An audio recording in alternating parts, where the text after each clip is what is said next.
Free ಅಂತ ಹೇಳಿ ಹೇಳಿ ಎಲ್ಲವನ್ನೂ ಕೂಡ ದುಬಾರಿ ಮಾಡಿದ್ರು. ಇದೀಗ ಮತ್ತೆ ಪರಿಶೀಲನೆ ಅಂತ ಹೇಳ್ತಿದ್ದಾರೆ.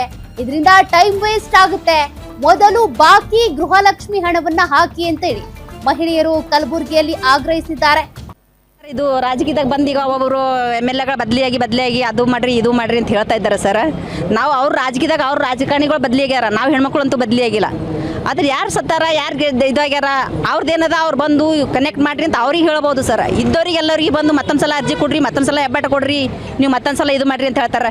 ಯಾರು ಕಲ್ತವ್ರು ಇರ್ತಾರೆ, ಯಾರು ಕಲಿಲ್ಲವ್ರದವ್ರು ಇರ್ತಾರೆ. ಈಗ ಅವರೆಲ್ಲ ಪಾಪ ಕೂಲಿ ಮಾಡಿ ಉಳ್ಳಕ್ಕೆ ಹೋಗೋರು ಇರ್ತಾರೆ.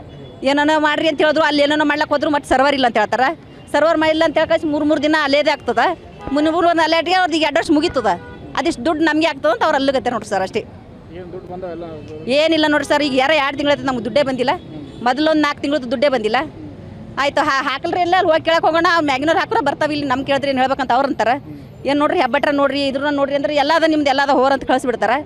ಏನಿಲ್ಲ ರಾಶನ್ ತರ್ಲಕ್ಕೆ ಹೋದ್ರೂ ಸರ್ವರ್ ಇಲ್ಲ ಅಂತಾರೆ. ರಾಶನ್ ನೆಟ್ಟ ಕೊಡಲ್ಲ. ನಮ್ಗೆ 4 ತಿಂಗಳ ಸರ್ ಬಂದಿಲ್ಲ. ನಮ್ಮ ಅತ್ತೆಯವ್ರ ಹೆಸರು ಬರ್ತದ. ಹೋಗಿದ್ದೀವಿ, ಇನ್ನ ಚಾಲು ಆಗಿಲ್ಲ. ಚಾಲು ಆದ್ಮೇಲೆ ಹೇಳ್ತೀವಿ ಅಂದಿದ್ರು. ನಾವು ಹೋಗಿಲ್ಲ.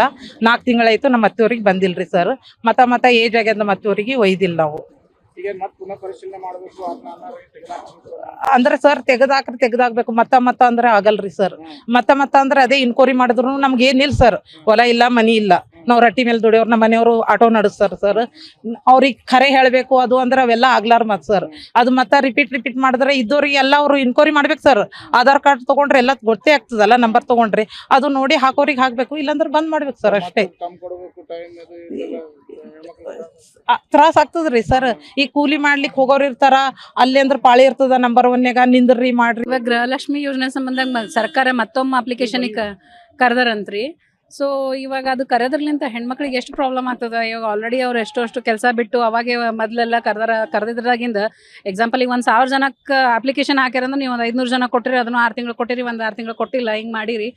ಅದ್ರಾಗ ಬಸ್ಸಿಂದ ಎಲ್ಲ ಗಂಡು ಮಕ್ಳ ಕಡೆಯಿಂದ ಡಬಲ್ ಚಾರ್ಜ್ ತೊಗೊಂಡು ಕೇಸಿಂದ ಹೆಣ್ಮಕ್ಳಿಗೆ ಫ್ರೀ ಮಾಡಿರಿ, ಅದನ್ನು ಓಕೆ ಒಪ್ಕೊಂತೀನಿ. ಆದರೆ ಈಗ ಹೆಣ್ಮಕ್ಳಿಗೆ ಮತ್ತೊಂದು ಸಲ ಕರೆಯೋದ್ರಲಿಂತಾಗಿ ಟೈಮ್ ಅವ್ರದ್ದು ಎಷ್ಟು ವೇಸ್ಟ್ ಆಗ್ತೈತಿ. ಇವಾಗ ಎಜುಕೇಟೆಡ್ ಅಂತ ತೊಗೊಳಂಗಿಲ್ಲ ಹೋಗ್ಯಾರ. ಐ ಥಿಂಕ್ ಸೊ ನಿಮ್ಮ ಗೃಹಲಕ್ಷ್ಮಿ ಯೋಜನೆ ಸ್ವಲ್ಪ ಅವ್ರು ಕಲೀಲಾರ್ದವ್ರು ಮಾಡಿದವರು ಅವರು ಏನೋ ಒಂದು 2000 ರೂಪಾಯಿ ಇದ್ರ ಸಂಬಂಧ ಅವ್ರು ಕೆಲಸ ಬಿಟ್ಟು ಎಲ್ಲ ಬಿಟ್ಟು ನಿಮ್ಗೆ ಅಪ್ಲಿಕೇಶನ್ ಎಲ್ಲ ಹಾಕಕ್ಕೆ ಎಷ್ಟು ಟೈಮ್ ವೇಸ್ಟ್ ಆಗ್ಲಿಕ್ಕತ್ತದ ಅವ್ರದ್ದು. ಇವಾಗ ಅವ್ರು ಹೋಗಬೇಕು, ಅಪ್ಲಿಕೇಶನ್ ಹಾಕಬೇಕು, ಅವ್ರಿಗೆ ಗೊತ್ತಾಗಂಗಿಲ್ಲ. ಇವ್ರಿಗೆ ಅಪಾಯಣ ಅನ್ಬೇಕು, ಅಲ್ಲಿಂದ ಇಲ್ಲಿಂದ ಬರಬೇಕು, ಹೊರಗಿಂದ ಬಂದ ಕೇಶಿಂದ ಅವರೆಲ್ಲ ಇಲ್ಲಿ ಅಪ್ಲಿಕೇಶನ್ ಹಾಕ್ಬೇಕು. ಅವ್ರಿಗೆ ಭಾಳ ಪ್ರಾಬ್ಲಮ್ ಆಗ್ತದೆ. ನಿಮ್ಗೆ ತೆಗೆದಿತ್ತು ಅಂದ್ರೆ ಯಾರಾದ್ರೂ ಮಹಿಳೆ ತೀರ್ಕೊಂಡಿದ್ಲ ಅಥವಾ ಏನಾಗಿದೆ ನೀವು ಕಾರ್ಪೊರೇಷನ್ ಕಡೆಯಿಂದ ಅಥವಾ ಪಂಚಾಯತ್ ಕಡೆಯಿಂದ ನೀವು ರಿಪೋರ್ಟ್ ತೊಗೊಂಡು ಅವ್ರ ಸರ್ಟಿಫಿಕೇಟ್ ತೊಗೊಂಡು ಅವ್ರಿಗೆ ತೆಗೀರಿ. ಯಾಕೆ 2 ಸಲ ಅಪ್ಲಿಕೇಶನ್ ಕರೆದ ಅದೇ ಕೂಡ ಹೆಣ್ಮಕ್ಳಿಗೆ ಕೊಡೋರಿದ್ರಲ್ಲ, ನೀವು ಬರೀ ಎಕ್ಸ್ಟ್ರಾ ಹೆಣ್ಮಕ್ಳಿಗೆ ತೊಗೊಳೋರಿಗೆ ಈಗ ನೀವು ಯಾಕೆ ಅವ್ರಿಗೆ ಪ್ರಾಬ್ಲಮ್ ಕೊಡ್ಲಿಕ್ಕತ್ತೀರ ಅಂತ ನನ್ನ ಅನಿಸಿಕೆ.